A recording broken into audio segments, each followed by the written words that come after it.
year. Did you know today is my birthday? That's right. I'm turning 44 right now. And I thought as a little special treat, since there's so many of us that are quarantined and self-isolating, ourselves included, I thought maybe on my birthday it would be really fun if we hung out together. So I am publishing today a little video tutorial that I've never released on YouTube. It actually comes straight out of my Mixed Media Magic book. It begins on page 46, but what's fun about today's tutorial is you don't need the book in order to follow along because you have the video. So without further ado, I'd like to bring you this how to draw and shade a face using Tombow markers. Now Tombow markers are water soluble.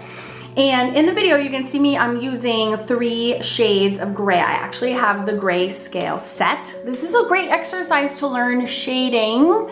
And so if you wanna try this at home without going out and buying anything new, I just wanna let you know there's a ton of materials that you can substitute if you don't have Tombow markers. So number 1, if you want to just learn and get the effects of the cool shading that we do, you can use 3 shades of anything. So any marker, any colored pencil. You can even do it in a regular graphite pencil and then just push down harder if that's all you have for the areas that are darker. So when I'm doing a really, really light marker, you can just be coloring really, really lightly with even just a regular number 2 school pencil. And then as I add some deeper shades, you can just be pressing down even darker with your pencil. So even if you have just 1 pencil at home, you can totally draw this face with me. So I hope that you do. If you want to partake in the water soluble fun part of this, and again, you don't have to in order to make a successful project, reach for anything that's water soluble, meaning when you take a wet paintbrush, it will melt your material. So these are the Tombows, like I said.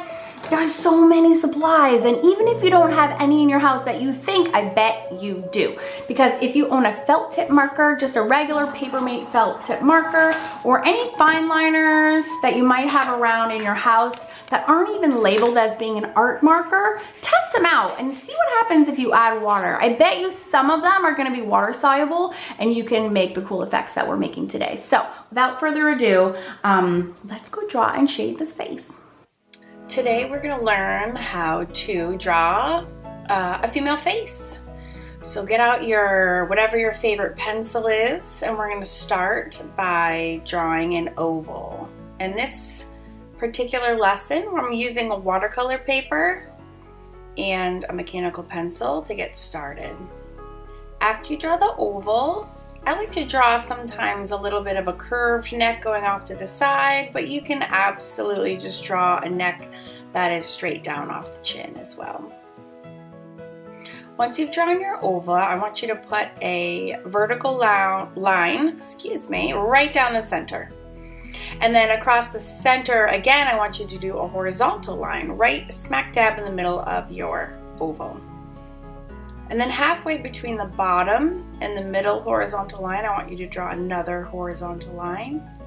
And then the halfway point between that line and the bottom, I want you to put 1 final line.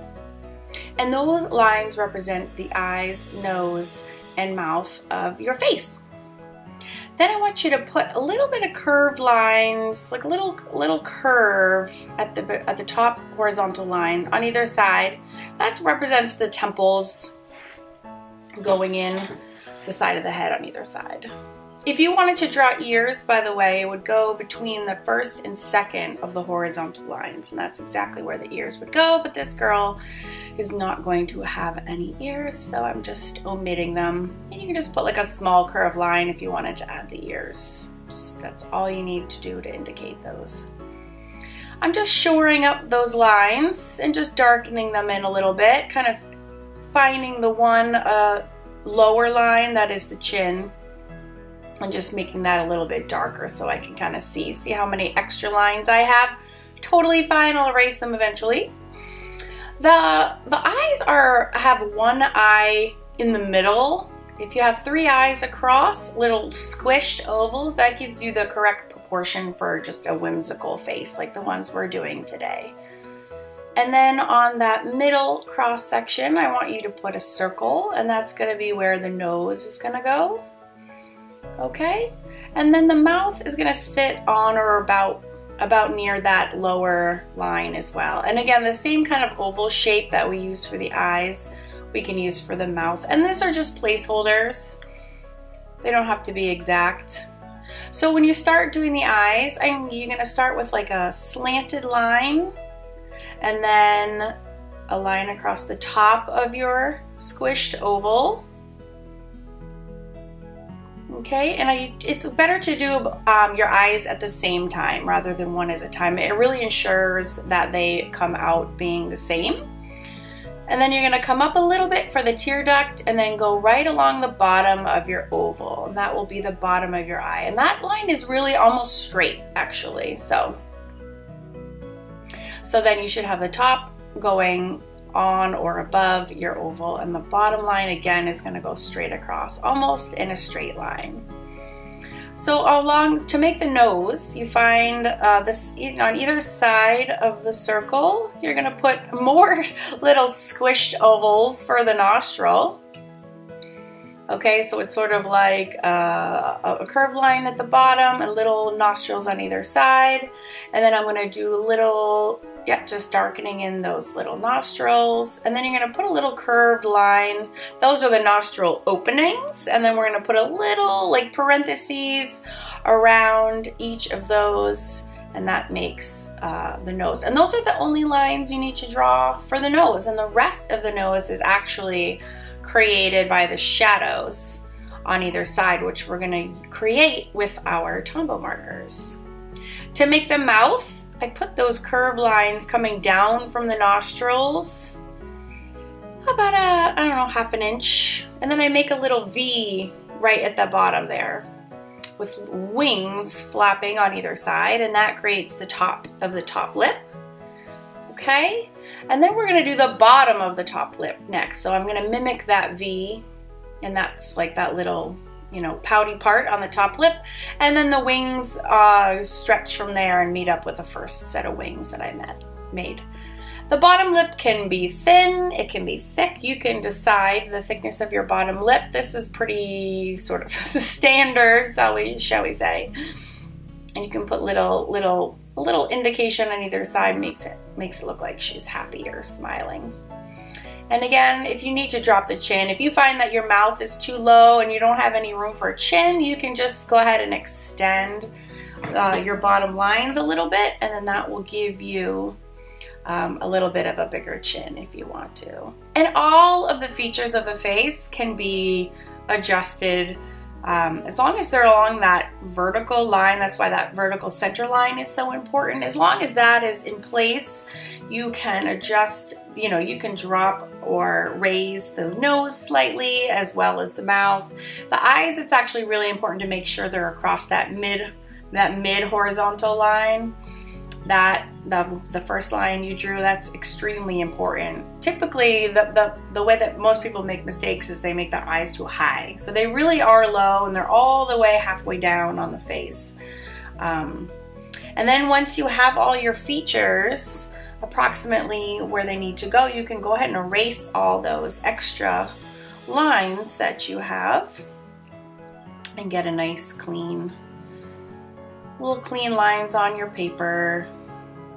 So we have a little bit of drawing left to do before we get into our shading and everything, but we're making pretty good progress. It doesn't take too long to get those features popped in. And your eyes can be larger, they can be squintier. It's the beauty of trying different things and switching up those little features every time that make your faces look different from each other, so you're not drawing the same face all the time. I think it's funny when I teach how to draw a face, they always end up kind of looking the same because I'm teaching sort of a ideal face or a generic face, if you will. So mine do typically look the same, my drawing lessons from one to another, which I think is so funny. But when I am painting or doing mixed media, they tend to get some different looks. But let's start at the beginning. To make hair, you always want to pick a point on the head. That's the starting point, the part, if you will. And then you want to come down. Those are the ears. Like I was telling you before, they go between the eye line and the nose line. But to make hair, you need to pick a part, place where your hair grows out of, and then you want to make sure you come down across the face. It's very important that you go way into the oval. Our human hair has a lot of volume, so you're going to go across the face, and then you're also going up and over the oval head as well, and that's also equally important. So there's a lot of volume in our hair on top of our heads. So you have the part, that's step one. Step two is have the hair going across and down into the oval, and then you want to come up and over the oval head for the top of the hair as well. And again, that's also super important. And again, you see it's going up and over the other side of the head coming from the part. So all hairs stem from the part and go down, and you have the volume on top as well as across the face. And I could have done more strands across the face as well, and I could have gone even a little bit higher with my volume as well too. So you have a lot of play there, but that's extremely important. When you're doing the pupils and the irises, a good rule of thumb to make it, again, more or less accurate an easy way to do it is to draw an entire circle and make sure that your eyelids actually are cutting off the circle at the top and the bottom, just like that. So with practice, you end up not having to draw those whole circles. You can just draw it cut off. But a good rule of thumb and a good trick is to actually draw a whole circle over your eye and then erase the top and the bottom, and that ensures that you're getting it the right size. So you want to make sure that your pupils are getting cut off at the top and the bottom of your eye. Now, eyelids are really fun. You have a lot of options here. You can make them big, like the one on the left, or you can make them smaller, like the one on the right, or you can make them even smaller if you wanted to as well. Even smaller like that. So every time you draw a different face, practice and try to maybe do some that are, you know, deep set and some that are not so much, but they should match. Whatever size you decide to go with, just make sure they're approximately the same on both sides. But other than that, that's another feature that you can really play with to see how it can change your faces as you practice drawing different ones. The eyebrows begin at the tear ducts, and then they kind of go outwards a bit from the edge of the eye. And notice too, when you do the three eyes across, there is still space left over on each side of the head. On a realistically proportioned face, you actually have 5 eyes across. So whimsical faces, you do 3 and then just leave a little room on either side and you'll be good to go. So as you can see, those little guidelines for the eyebrows, get those rocking in the right place.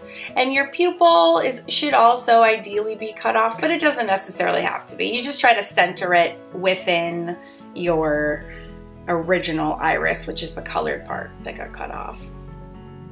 And then I just draw C's to remind myself to leave a little white space for the like eye sparkle, if you will. And once you have your hair drawn and you're ready to go to the next step, you can again erase the top of your overall, the headline, because you know your hair is situated correctly, and erase your guidelines for the eyebrows as well. I did decide to tuck in my little ear, but that ends up just kind of going away when I add the coloring. And I usually don't draw ears unless I have plans for earrings, in which case I definitely draw the ears. But those are optional. You can omit them and just have the color showing, and that's fine. Okay, so I'm going to use my Tombow markers, 75, 65, and 15. 75 is actually the lightest, and this is from the gray Tombow pack, which is one of my favorites. So when you're doing the shading of faces, it's the shading that creates the contours of the nose and not actually drawn lines. So if you follow my shading here, as you can see, with your lightest color down first, and I will adjust your face, I promise, you have the lightest shade going on, and we're going to build it up with some light, with some darker values. And it's the compilation of all of these that create a lot of depth in your work. So as if you just follow this exactly, you should end up being pretty great. So you have the darkest regions, so around your eyes are deep set and go in your skull around your nose, so that's going to be dark shaded. Around the sides of your face, because your face curves away from the viewer or the camera, and so those are in darker shade as well. And the places that are going to remain highlighted are the ones that come out or protrude out of your face, like the bridge of your nose and your chin and your eyes, eyebrow. There's little ridges there, and your cheekbones stick out. So those are going to remain in the light. And when you're doing hair, it's kind of a cool feature if you want to leave like a highlight in the mid portion of your hair.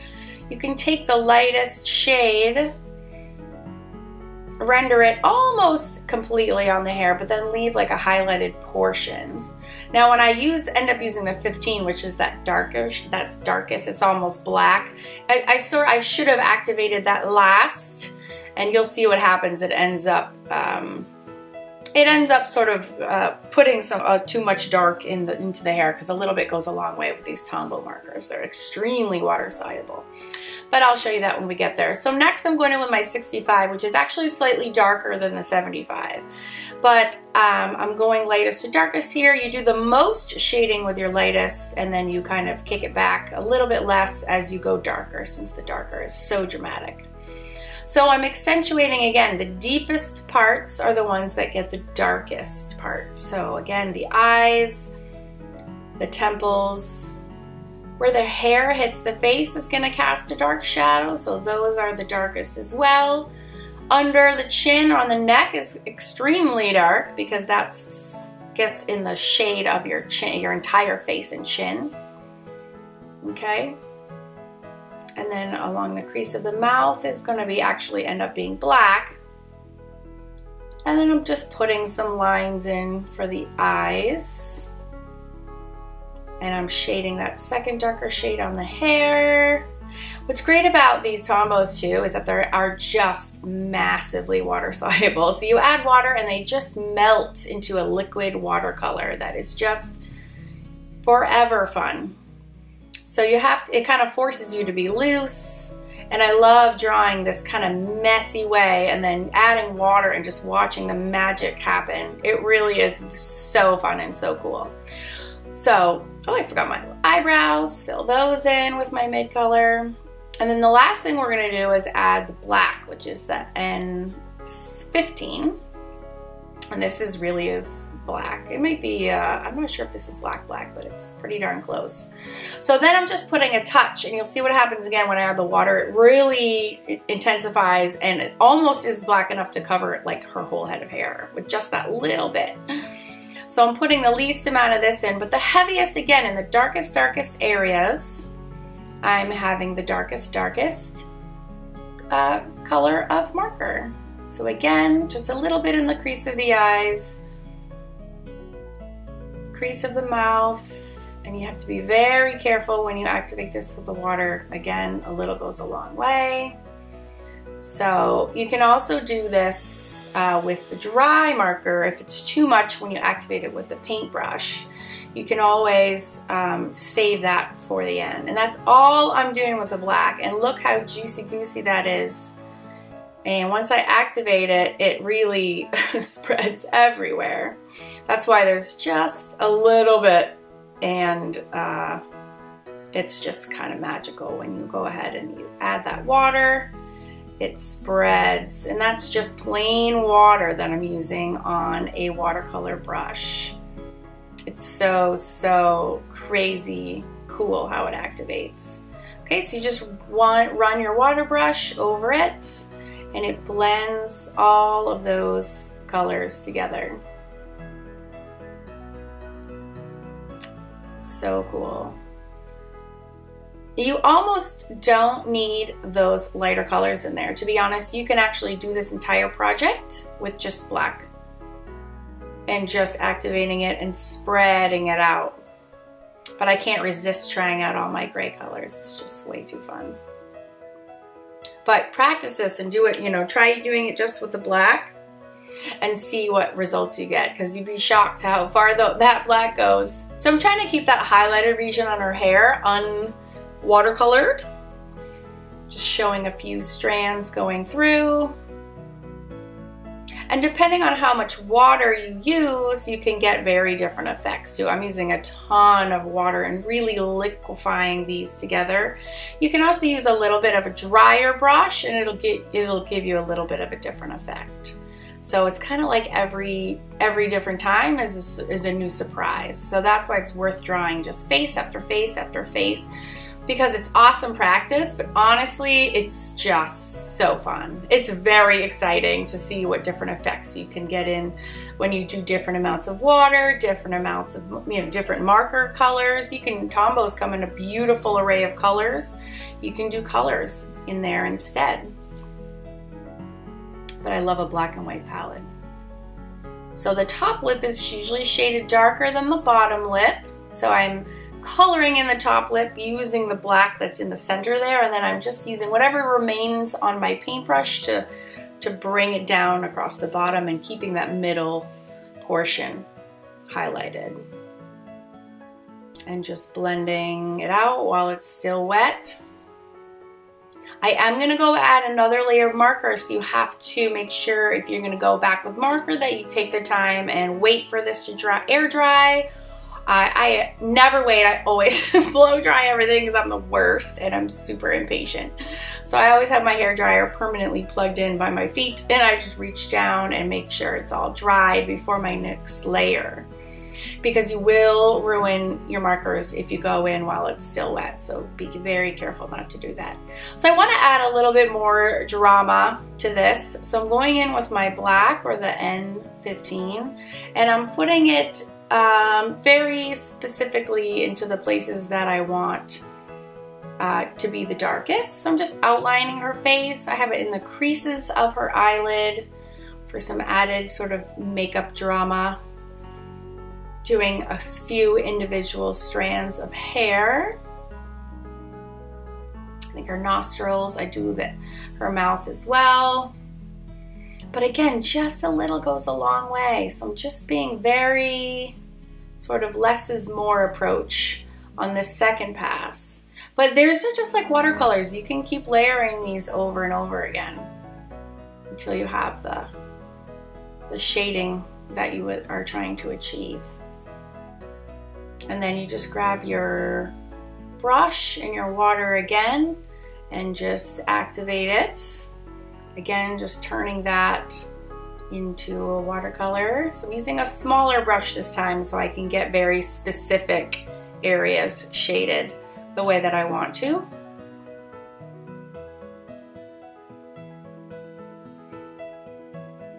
And keeping the center highlighted like that while having it graduate towards much darker edges really creates the impression that her eyelids are very deep set and that she has, you know, some sort of makeup on.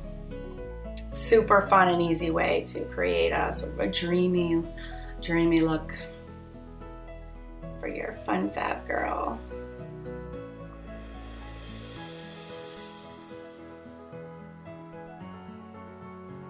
Just activating those ever so slightly to get some more width to those eyebrows.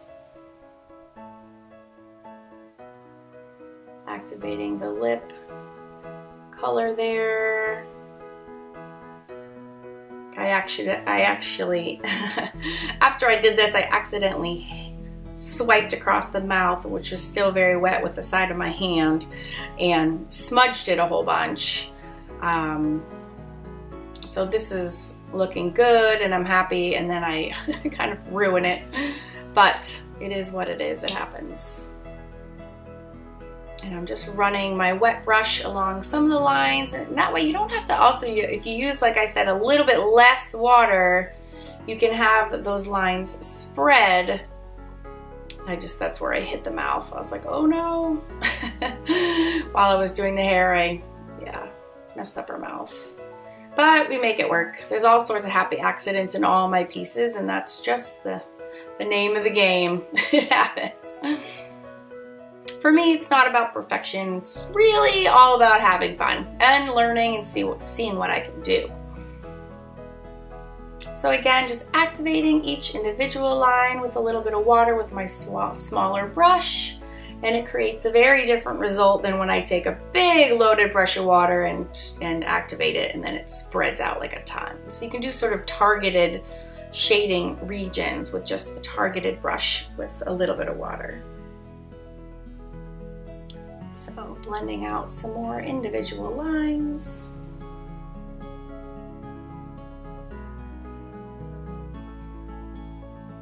And you can take your brush and run it through a dark section, and then some of that ink will remain on your brush, and then you can go apply it somewhere else too.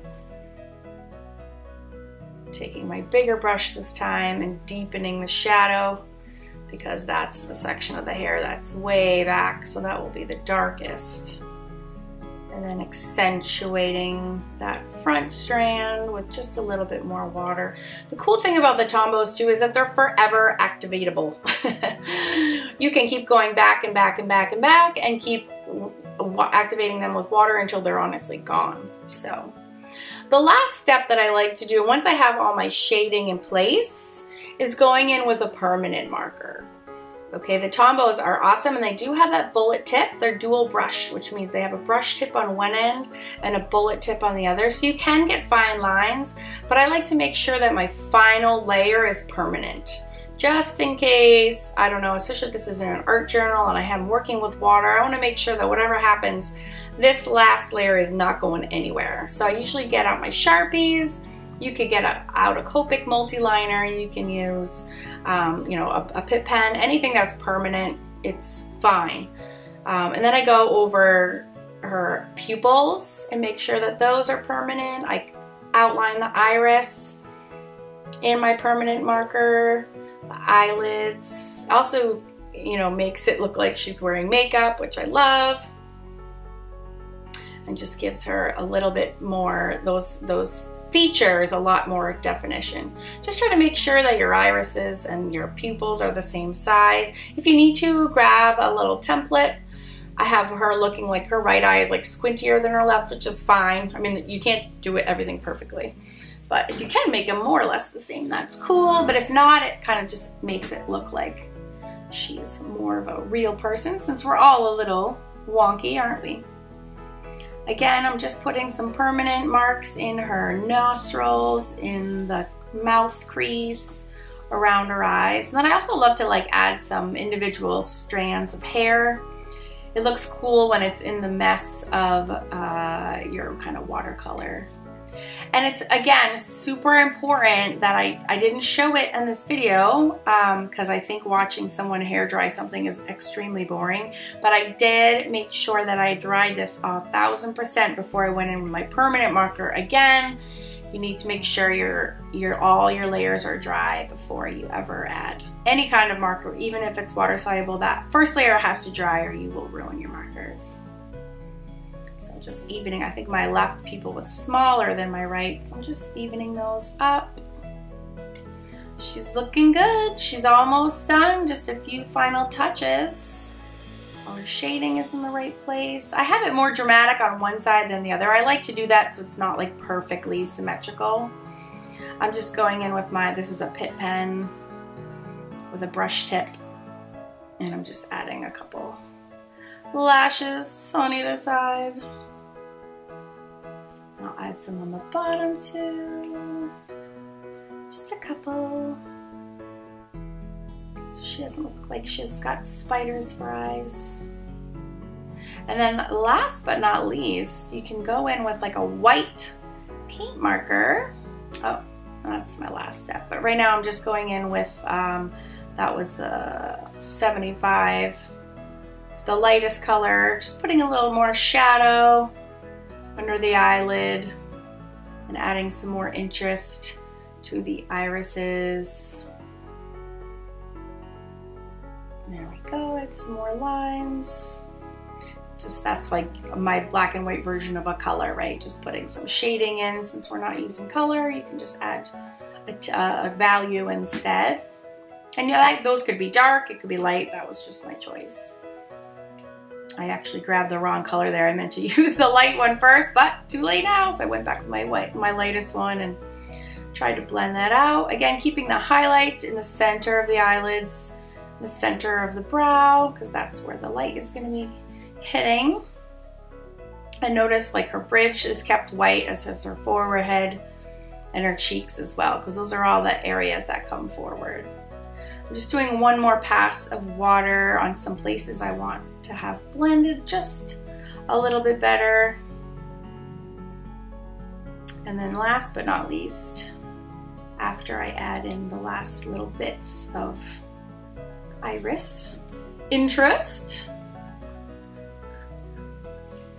and adding some lip lines with my Sharpie. And again, if you notice her lower lip has, I've kept it white there as well, because a lot of times the lower lip catches some light. And then I need to grab my white Sharpie. Come on, white Sharpie. That's always my last step. And that's really when I'm doing practically any mixed media project. The white highlights come last. A couple eye shine spots and a little bit on her mouth. And that's all she really needed. Her nose is already highlighted, and if you go over anything that is too dark, you can always go in with a white pen and add back in some highlights that way. That option is always open to you. You could go back with like white paint too and add some, or some gesso, and brush that in anywhere if you needed to lighten any spots up as well. So I hope you enjoyed this face drawing and shading lesson using really minimal tools. Again, if just by changing up a little feature here and there, you can make your faces look a number of different ways.